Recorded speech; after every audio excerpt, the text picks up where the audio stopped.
right now, the artificial intelligence boom is it's so impossibly power hungry that companies are literally drafting plans to launch server farms into outer space, just to bypass the energy grid of planet Earth. Yeah, it sounds completely absurd on its face, right? Yeah. But when you actually follow the money moving through the markets today, escaping Earth's atmosphere is it's starting to look like a practical financial strategy. I mean, it's wild. But welcome to NovaStream, everybody. If you're tuning into our 24/7 broadcast today, Tuesday, June 9th, 2026, we are thrilled to have you with us. Absolutely. And as always, if you glance over at the side of your screen, you can follow our live crypto markets ticker. We're tracking real-time prices for BTC, ETH, SOL, and, all the major altcoins with those dynamic sparkline charts. A lot of red and green flashing today. Oh, totally. And right below that, you'll see the global financial indices giving you instant updates on the S&P 500, the Nasdaq Q, Forex pairs like the Euro, USD, and JPY,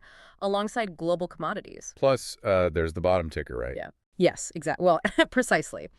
Keep an eye on the bottom ticker for our auto-curated breaking news feed. That brings you headlines from top financial, political, and tech sources the absolute second they break. And honestly, it is a dizzying amount of data today. Like, the charts are moving across entirely different sectors, but there is this singular thread pulling all of these movements together. Which means it's time for the highlights of the day. Our mission for this segment is to kind of take a step back and connect the dots across today's wildest headlines. Right, showing the bigger picture. Yeah.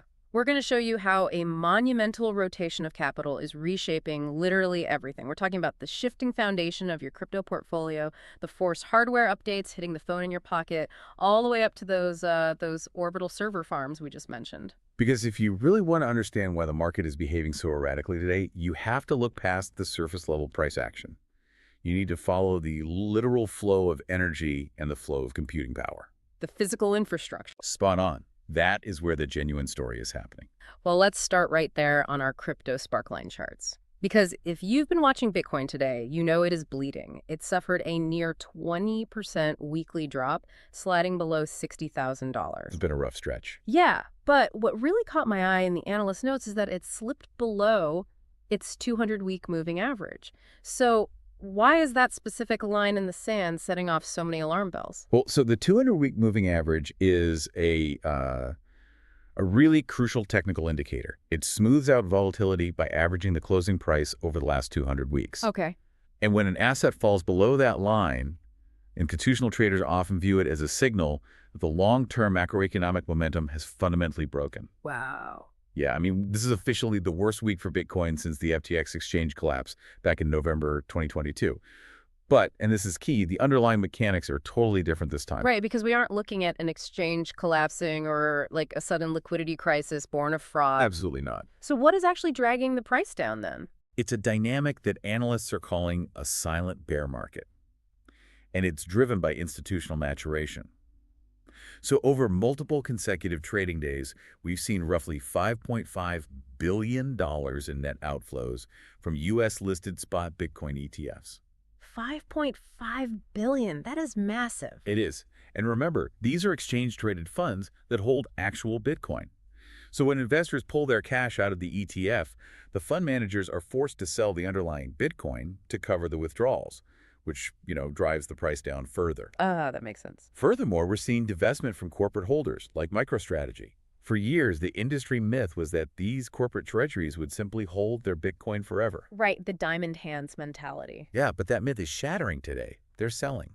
But the money leaving Bitcoin isn't just vanishing into thin air, though. It's rotating into a new obsession. Like, if you look at the ticker for Galaxy Digital symbol GLXY. The contrast there is fascinating. It really is. While Bitcoin is having its worst week in years, Galaxy Digital stock surged over 20% today, hitting session highs near $31 on double its average trading volume. And that's because their CEO, Mike Novogratz, is loudly pivoting away from traditional Bitcoin mining. Yeah, he's steering the company directly into physical infrastructure for the AI boom, which it reminds me of the old saying about the gold rush, right? The people who made the real money weren't the miners. It was the people selling the shovels. Exactly. I mean, absolutely. Galaxy Digital isn't even buying the expensive AI computing chips themselves. Instead, they're out in Dickens County, West Texas, building this sweeping 1.6 gigawatt data center called Helios. It's a massive project. Yeah, they're just setting up the building shell, securing the heavy power infrastructure, and then turning around and leasing that empty air-conditioned real estate to clients like CoreWeave. Which is brilliant because the economics of that strategy are staggering. Providing the physical power and the turnkey space is now arguably more lucrative and certainly more stable than mining crypto. Right, because the demand is guaranteed. Yeah. Novogratz stated that this pivot to high-performance AI infrastructure now accounts for more than half of Galaxy's total overall value, and the market is aggressively validating the move. I saw they have a ton of buy ratings now. Yeah, Wall Street currently has 11 buy ratings on the stock with a 12-month average price target of $40.31. Half of that Texas facility is already leased out, and they expect the entire 1.6 gigawatt capacity to be fully contracted by the end of the summer. Man. But, thinking about a 1.6 gigawatt facility in Texas brings up a pretty critical bottleneck. Texas is huge, obviously, but AI's hunger for energy is growing so fast that even the sprawling plains of Texas aren't enough. We're hitting a wall. Yeah, the demands of these language models are literally outgrowing the constraints of our earthly power grids. Which brings us back to the breaking news from Elon Musk and SpaceX. This is where it gets really sci-fi. For sure. They just released a 31-minute presentation outlining their vision to operate solar-powered AI data centers in orbit. We are talking about server farms in space, utilizing their Starlink V3 technology and interconnected by laser links to process data outside of Earth's atmosphere. And the scale of the capital involved here is almost hard to comprehend. We're seeing headlines that SpaceX is gearing up for a potential IPO, and they're seeking a $1.75 trillion valuation. Wait, trillion with a T. Trillion with a T. Their pitch is that they want to capture a piece of a projected total addressable AI market that sits at $26.5 trillion. That's just an unfathomable amount of money. It really is. And they explicitly noted in their filing that this market will be capped by Earth's inability to rapidly scale power generation. So they released some pretty fascinating technical specifics. Leave them on me. A draft version of their AI satellite is designed to handle 150 kilowatts of computing at peak performance. To give you a real-world comparison, that's roughly equivalent to the power draw of a single NVIDIA GB300 rack used in state-of-the-art terrestrial data centers. Wow, up in space. Yeah. Musk stated they want to achieve an annualized rate of 1 gigawatt of AI computing power in space by the end of 2027, eventually aiming for a full terawatt. And they plan to power this utilizing terafab chips manufactured in partnership with Tesla and Intel. Okay, I'm going to push back on this timeline, though. In that video, Musk claimed that putting data centers in orbit doesn't require magic and isn't a super hard problem. He tends to say things like that. Right, but competitors like Jeff Bezos and Amazon are looking at the exact same physics and arriving at a totally different conclusion. Researchers are pointing out the astronomical cost of AI chips and the sheer expense of launching heavy servers into orbit. It's not cheap. No. So, if the economics don't work for someone as resource-rich as Bezos, are we looking at genuine corner-turning innovation from SpaceX? Or is this just an incredibly shiny IPO hype tactic to justify that trillion-dollar valuation? Well, that's the defining question for their IPO. The key differentiator SpaceX claims is their proprietary launch capability. They plan to radically drive down the per-pound launch costs using their Starship mega rocket. Which makes the payload cheaper. Right. In theory, that makes the mass deployment of heavy payloads economically viable. They've actually already formally asked the FCC for approval to launch up to 1 million AI satellites into low Earth orbit. A million. A million. So regardless of whether they actually hit that 2027 timeline, the sheer scale of that FCC request highlights an undeniable truth. The tech world is utterly desperate to bypass the energy bottlenecks here on the ground. But, solving the energy crisis in space doesn't solve the processing crisis on the ground. Because whether you're building a server farm in the dusty plains of Texas or launching it into the vacuum of space, you still have to physically manufacture the silicon to do the thinking. You need chips. Yeah, and that silicon backbone is experiencing unprecedented movement today. Intel stocks soared 11% this morning on reports indicating that Alphabet's Google and NVIDIA are considering Intel as a backup chip manufacturer. Oh, wow. Yeah, Alphabet alone could have Intel manufacture over 3 million tensor processing units starting in 2028. So for those who might not know, what exactly is a tensor processing unit? or a Yeah, TPU? sure. So unlike a standard computer chip that processes general tasks sequentially, a TPU is an application-specific integrated circuit, custom designed by Google. Okay. It's engineered specifically for the complex matrix math required by machine learning and neural networks. It is the highly specialized brain tissue of artificial intelligence. I like that analogy, brain tissue. Yeah, and it isn't just Intel benefiting from this hardware rush. We're seeing Micron stock bounce back from a sharp sector sell-off last Friday. Analysts like CJ Muse at Cantor Fitzgerald are declaring that the memory trade is alive and well, Based on pointing to long-term supply agreements that provide a highly predictable earnings floor for these memory component companies. But the real test of this entire ecosystem comes down to the hyperscalers, right? Like the massive cloud providers who actually buy these TPUs and memory chips to build out their data centers. Definitely. And Oracle has their Q4 earnings call coming up on Wednesday. What kind of numbers are we expecting to see from them? Well, the expectations laid out by FactSet are immense, making this a pivotal test for their new CFO, Hilary Maxson. Wall Street is projecting $19.1 billion in sales.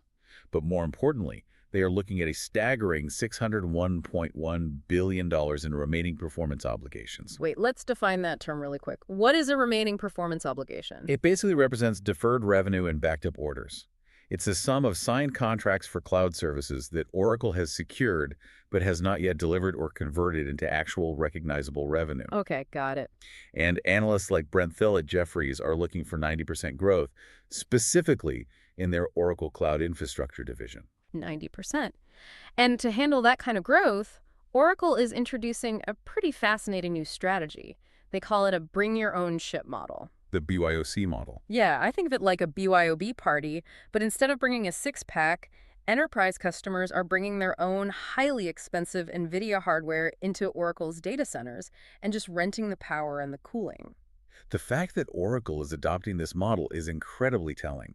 The cost of AI hardware is so cripplingly high that even a legacy software giant is trying to mitigate the heavy capital expenditures of buying the chips themselves. Because on the other side of the ledger, Oracle is spending fortunes on infrastructure. They're building Stargate, which is a joint venture with OpenAI, and they just secured 2.8 gigawatts of fuel cell capacity through a partnership with Bloom Energy. Huge investments. Yeah, but to balance those upfront infrastructure costs, reports estimate Oracle has conducted layoffs affecting anywhere from 6 to 9% of their entire workforce. Which is a massive chunk of their staff. It is, and think about the irony there. They're firing thousands of software engineers just to afford the concrete power lines and cooling fans for AI. Is this pivot actually a dangerous tightrope walk for these legacy giants? It's absolutely a high-wire act. Wall Street is anticipating Oracle's operating margins to compress by about 3 percentage points, purely because they are shifting toward this capital-intensive physical infrastructure model. Right. They're basically betting the future of the company that the recurring revenue from AI services will eventually offset the staggering upfront costs of pouring that concrete. And eventually, all of those billions of dollars spent on cloud infrastructure and space servers cascade down to one very specific place, which is the device sitting right there in your hand. Yeah, the server farms directly affect the consumer hardware market. We're seeing the consequences of these advanced AI models hitting the public, and Apple's recent Worldwide Developers Conference is the perfect example. Yeah, following the WWDC keynote, Apple's stock initially dropped 3%.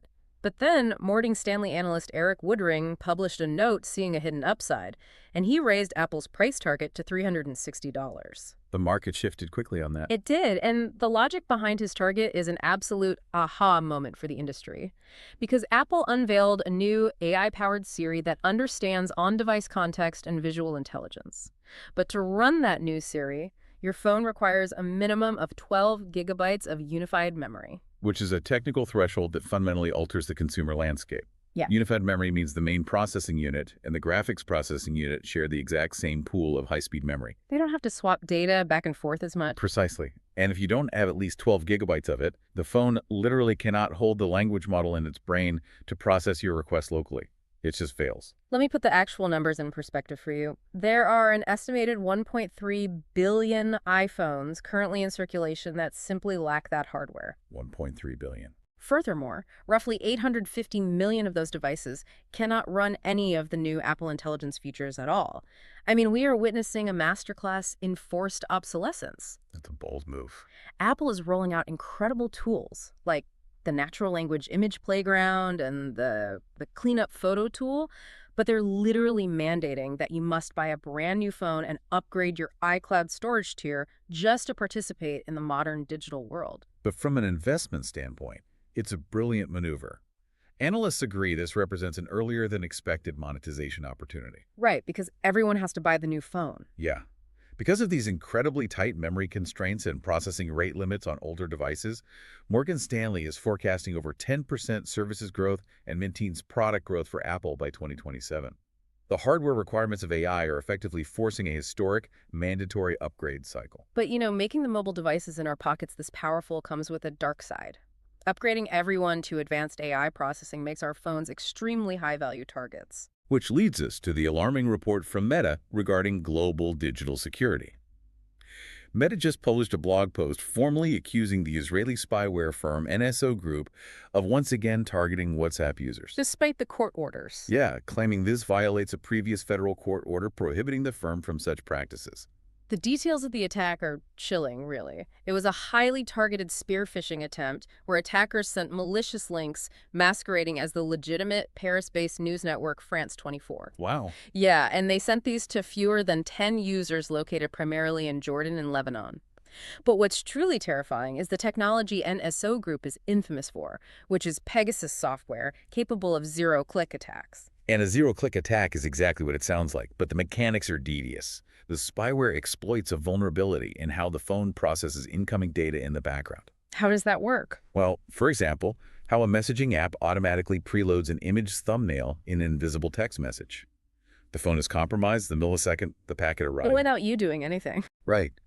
It gains total access to private contents without the victim ever clicking a link, opening an app, or making a single mistake. That is terrifying. It is, and it's worth noting the geopolitical backdrop reported in these updates. This software has historically been utilized by governments for domestic and international surveillance. And these allegations surface as relations between the U.S. and Israel face complexities amid the ongoing Iran conflict. Well, when you realize how vulnerable our phones are to zero-click espionage, the next story flashing on our newsfeed becomes a lot more concerning. Let's look at the global financial flows. Right. We have breaking news that the Canadian payments firm Nuvei is in advanced talks to acquire the cross-border payments company Payoneer. And the scale of that deal is immense. The acquisition is reportedly for $2.7 billion, which implies an enterprise value of about $2.3 billion. Yeah, and look at what Payoneer actually does. They are the vital connective tissue for freelancers and small businesses in emerging markets. They allow global workers to receive funds and sell on giant platforms like Amazon, Walmart, and eBay. To give you an idea of the volume running through those pipes, customers in China previously accounted for 34% of Payoneer's total revenue in 2025. So as these payment networks consolidate through multi-billion-dollar mergers to chase faster-growing cross-border segments, doesn't creating a single $2.7 billion choke point make these global financial networks exponentially more vulnerable to the types of zero-click digital espionage we just talked about? Yeah, that is the systemic risk inherent in this level of consolidation. When you centralize sprawling streams of global commerce into fewer, larger platforms, you inevitably create highly lucrative targets for sophisticated surveillance technologies. Right. Security has to scale perfectly alongside the financial growth, which is an incredibly difficult balance to maintain. And balance is the perfect word to bring us to the macro picture hovering over all of this.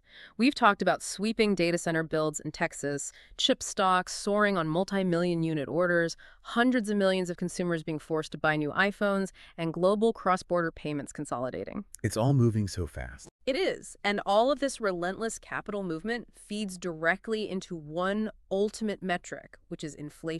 It all comes back to the Federal Reserve and the broader economic overlay. The data crossing our feed right now is causing serious anxiety in the bond market. Because May's Consumer Price Index, or the CPI, is forecast by FactSet to hit a 4.2% annual rate. That is incredibly hot, and it's far above the Federal Reserve's stated 2% target. Significantly above it. Yeah, and we're seeing a surprisingly strong labor market, which has pushed the rate-sensitive two-year Treasury yield up to roughly 4.16%. And the two-year Treasury yield is a critical benchmark because it closely tracks the market's expectations for Federal Reserve policy. When that yield spikes, it signals that the market believes borrowing costs are going to stay elevated. Which places intense, immediate pressure on the new Federal Reserve Chair, Kevin Warsh. Oh, absolutely. The policy clash right now is severe. On one side, bond investors are demanding that Chair Warsh prove he will fight inflation, fearing that if he doesn't hold rates steady, these price increases will become permanently entrenched in the economy. Right. But on the other side, President Donald Trump is heavily pushing for rate cuts, advocating for lower borrowing costs to stimulate economic growth. Add to that the supply-side pressures from rising oil prices linked to the ongoing Iran conflict, and, well, you have a deeply complex environment. It's a mess.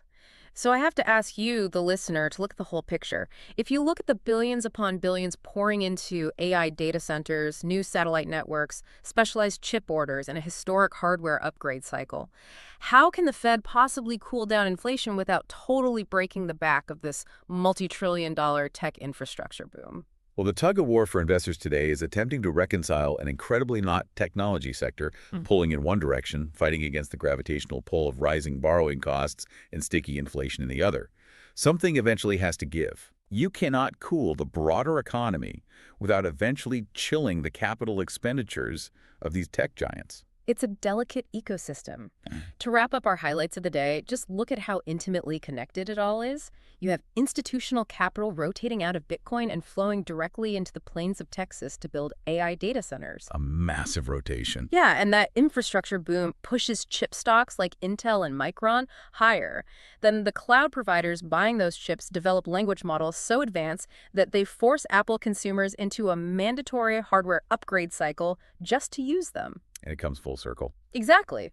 All of this relentless spending and building feeds right back into a 4.2% inflation rate that the Federal Reserve is currently wrestling with. The flow of capital connects the microchips in your pocket to the macroeconomic policy of the nation. It's truly incredible. It is, and I want to leave you with a final thought to ponder as you watch the markets today.